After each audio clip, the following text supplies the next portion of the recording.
Hello and welcome. We are now going to go through the installation process on our mobile device.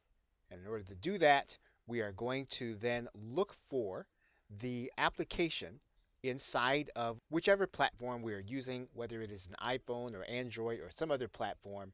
We're going to look for the app, and if we search, typically we'll be able to find it on our device or in our app store.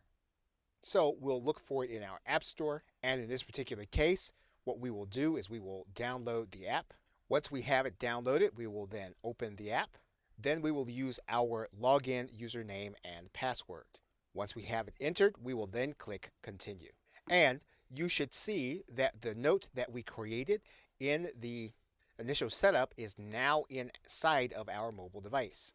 Now, to secure our data, what we are going to do is we're going to go to our account. When we do that, we're going to click Settings, and then we're going to go to our passcode lock. We're then going to turn on our passcode, and then we're going to enter a passcode that we are going to remember. Evernote will then ask us to re-enter the password, and now our extra layer of security is now in place.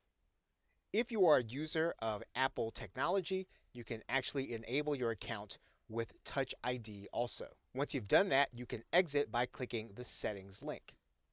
And you can exit again by clicking the arrow at the top.